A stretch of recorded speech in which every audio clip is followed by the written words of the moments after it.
The horse went lame on a Friday morning in June of 1947. Clem Harker was in the south field behind the barn when it happened, turning the last 2 rows of a late cultivation on his corn ground in Benton County, Iowa. The horse was a gray Belgian gelding named Dutch, 12 years old, 1,800 pounds, the strongest pulling animal Clem had owned in 22 years of farming. One moment Dutch was moving steady down the row, collar tight, traces taut. The next he lurched sideways, caught himself, and stopped. He would not move forward. Clem set the cultivator brake and walked up along the traces to where Dutch stood with his left foreleg raised slightly off the ground. The horse held the leg at an angle, not touching the toe to the dirt. Weight shifted hard to the right. His head was down. His breathing was short. Clem ran his hand down the leg from the knee. Heat, significant heat, starting just above the fetlock and concentrated in the hoof itself. He lifted the foot. The sole was hot to the touch. The frog, the soft, triangular tissue in the center of the hoof, was visibly swollen and pulsing with the heartbeat he could feel through the heel bulbs when he pressed them. He'd seen laminitis before. Not this bad, but he'd seen it. He led Dutch back to the barn. 3-legged walk, slow, the horse placing the bad foot down only when he had to, and lifting it again as fast as he could manage. It took 20 minutes to cover the 400 yards from the south field to the barn door. Clem did not hurry him. He put Dutch in the largest stall, the one on the end, with the dirt floor and the east-facing window, and packed the stall deep with fresh straw. He pulled the shoes off the bad foot with a clinch cutter and pull-offs. The shoe came away without much resistance, which told him the hoof wall was already soft from the inflammation. He filled the water trough and put a half ration of hay in the rack, no grain. He called Dr. Bernard Stoll in Vinton that afternoon. Stoll had been the large animal veterinarian for that part of Benton County for 9 years. He arrived the next morning, Saturday before 8 o'clock, driving a black Ford sedan with a wooden box in the trunk that held his equipment. He examined Dutch for 25 minutes. He flexed the leg at every joint. He tapped the hoof wall with a small hammer and watched the horse's reaction. He used a hoof tester, a hinged steel tool that applied pressure to specific points on the sole, working his way around the perimeter of the foot and then across the center. Dutch flinched badly on the inner toe and at the point of the frog. Stoll stood up and made notes on a small pad. He told Clem that the horse had a severe acute laminitis episode, probably triggered by the combination of the hot June weather and a recent change in his feed. Clem had switched to a higher grain ration 2 weeks earlier to build Dutch's condition for the summer work ahead. Stoll said the rotation of the coffin bone was a concern.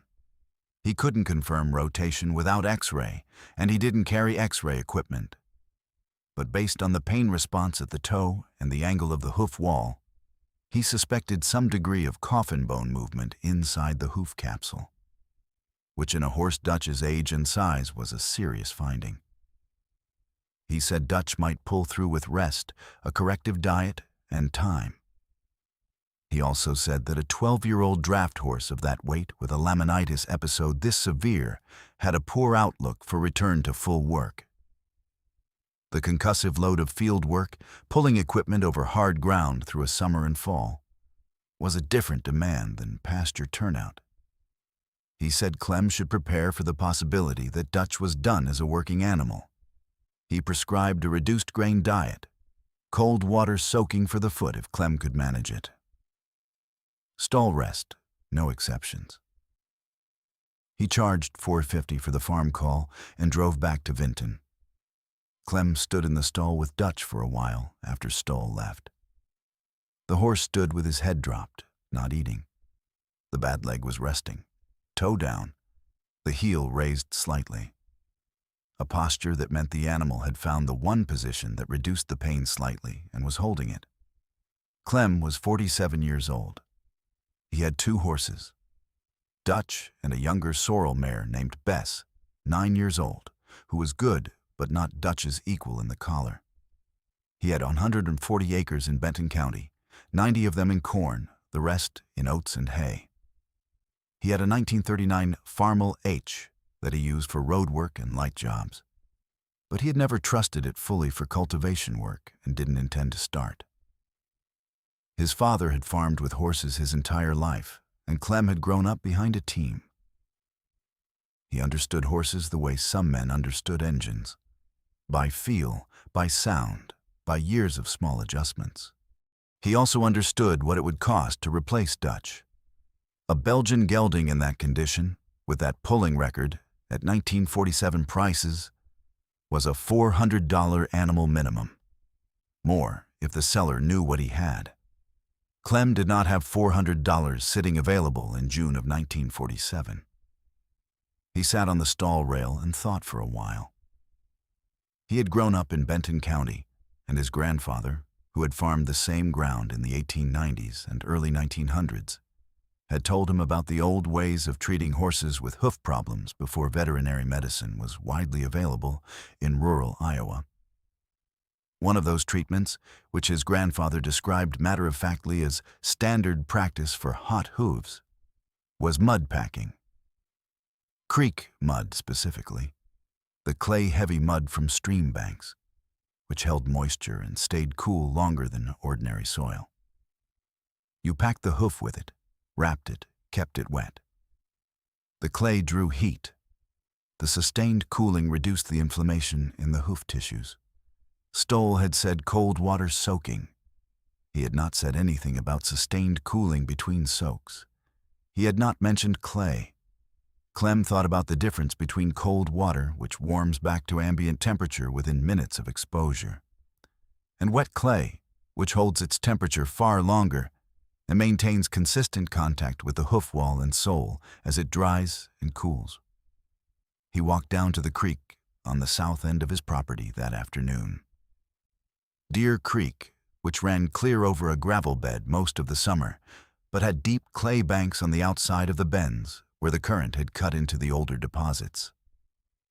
He filled 2 5-gallon buckets with the gray clay from a bend about a quarter-mile from the barn. It was heavy and plastic, the consistency of cold butter, and it smelled of iron and creek water. He packed Dutch's hoof that evening, cleaned the foot first with a brush, checked the frog for any signs of abscess, none visible, then pressed the clay firmly into the sole, building it up level with the hoof wall, packing it into the clefts of the frog and around the heel bulbs. He wrapped the whole foot with a strip of burlap cut from an old feed sack, tied it with twine, and stood back. Dutch stood with the foot flat on the ground. Not perfectly flat, still a slight heel elevation in his natural posture, but flatter than he'd been standing since Friday morning. Clem changed the packing every morning and every evening. He kept the burlap wrap damp through the day by pouring creek water over it twice between changes. He took fresh clay from the bank each time rather than reusing the old, which dried out and lost its cooling effect within a few hours of exposure to the stall air. The routine was 30 minutes twice a day. Clean the foot, inspect the sole and frog, pack with fresh clay, wrap with damp burlap, tie off. He kept a bucket of creek water in the stall for the midday wetting. By the 4th day, Dutch was standing on the foot more evenly, still favoring it, but the exaggerated heel-up posture was less pronounced. He was eating steadily, which he had not been for the first 2 days. By the end of the 2nd week, Clem could press the heel bulbs without Dutch flinching. He called Stoll at the 2-week mark. Not to ask for a visit, he couldn't justify the 4 in 50 when he could see the horse improving, but to describe what he was seeing and ask whether it was consistent with genuine recovery or with the temporary comfort that sometimes preceded a final decline. Stoll asked about the pain response at the toe. Clem pressed the toe area carefully while Stoll waited on the line. Dutch shifted his weight, but did not flinch or pull back. Stoll said that was a better response than he'd have expected at 2 weeks. asked what Clem was doing beyond the stall rest. Clem described the clay packing. Stoll was quiet for a moment. He said he wasn't familiar with that as a treatment protocol. Said the sustained cooling could plausibly help with the inflammation, similar in principle to what he'd recommended with cold water soaking. Said he'd want to see the horse in person before drawing conclusions. He drove out the following Thursday. He examined Dutch for 15 minutes. He used the hoof tester again. Dutch's response at the inner toe was still present, but significantly reduced from his first visit. The frog swelling had decreased. The hoof wall, which had felt soft to Clem's hand at the time he pulled the shoe, had firmed back up. Stoll said the horse was improving, said he couldn't explain fully why, though he noted that the consistent moisture and cooling from the clay packing was likely maintaining a therapeutic effect that intermittent cold water soaking would not achieve. Said he'd revise his outlook. Not to certainty. Laminitis recovery in a horse this size was never certain. But from poor to guarded. He charged $4.50 for the visit. He did not charge for the revised opinion. Clem kept the clay packing going for 6 weeks total. At the end of 6 weeks, he began reducing the treatment to once daily. At 8 weeks, he stopped packing and began hand-walking Dutch for 30 minutes each morning on soft ground along the creek. At 10 weeks, he put a light shoe back on, a flat shoe, no heel elevation, fitted by a farrier named Anton Kovar from Urbana, who had been shoeing horses in Benton County since 1929. Kovar looked at the hoof carefully before he fitted the shoe. He said the hoof wall had grown out well and evenly. He said the frog looked healthy. He asked what treatment Clem had used. Clem told him about the clay packing. Kovar had heard of it. Said his father had used it on draft horses in Bohemia before they emigrated in 1906. Said he hadn't seen it used in Iowa. Said it appeared to have worked.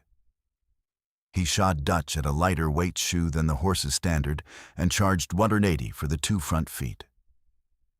Dutch returned to light field work in September of 1947, 3 months after the laminitis episode.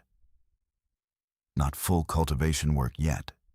Clem used him on the hay rake and for light harrowing, tasks that required pulling but not the sustained collar pressure of corn cultivation.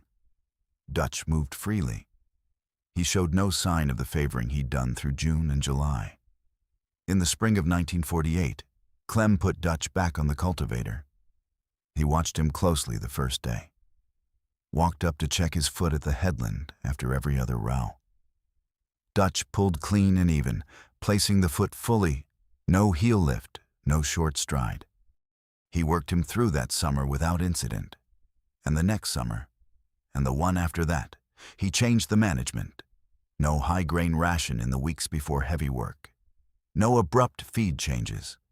He kept a standing supply of creek clay in a covered bucket in the barn through the summer months and packed Dutch's foot for 3 days after any particularly hard week of work.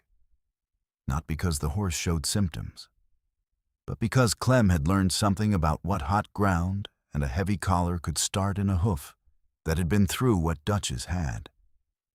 He never had another serious episode. Dr. Stoll saw Dutch at Clem's farm periodically over the following years, on other calls.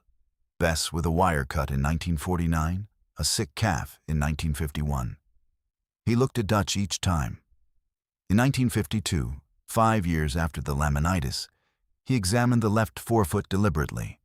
He pressed the hoof wall, used the tester, flexed the fetlock. He said the hoof had remodeled well. Said the coffin bone, if it had rotated at all in 1947, had stabilized. Said he wouldn't have guessed the history from the examination. He also said quietly that the clay packing had probably made the difference in the first 6 weeks. The consistent cooling and moisture had reduced the vascular inflammation in the hoof tissues during the critical early period. Cold water soaking, which he had recommended, would have helped. But cold water warms quickly in a stall. The clay had sustained the effect through the day and night in a way that water couldn't. He said he'd started recommending clay packing to other clients with acute laminitis cases. 3 of them had tried it. Clem asked how those horses had done. Stoll said 2 of them had recovered well. 1 of them had not.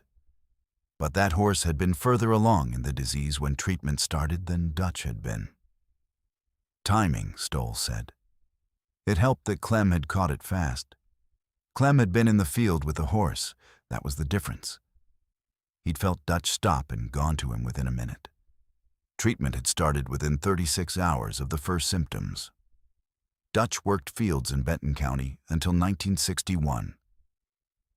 He was 26 years old that year, which was old for any horse and old enough that the work had to slow regardless of his soundness. Clem retired him to pasture in the spring of 1961. Not because the horse had broken down, but because he had earned it. He grazed the creek bottom that summer and the following fall. Dutch died in the winter of 1962 in the large stall at the end of the barn, the same stall where Clem had packed his foot with creek clay 15 years earlier. He died in the night, quietly, without apparent distress. He was 27 years old. Clem found him in the morning and stood in the stall for a while. Then he went in for breakfast. He kept using the clay treatment after that. Not on Dutch, there was no after that for Dutch, but on other animals over the years. A mare with a bruised sole in 1965. A mule with a similar laminitis presentation in 1968, which he caught early and treated for 4 weeks with the same protocol. The mule recovered fully. His neighbor's son, a young man named Gary Tibbetts, who started farming adjacent ground in the early 1960s, asked Clem about the clay treatment once after watching him work on the mule. Clem explained it the same way his grandfather had explained it to him. Creek clay, not garden clay, the mineral content mattered. And creek clay from a cut bank had the right iron-heavy composition. Fresh clay twice daily.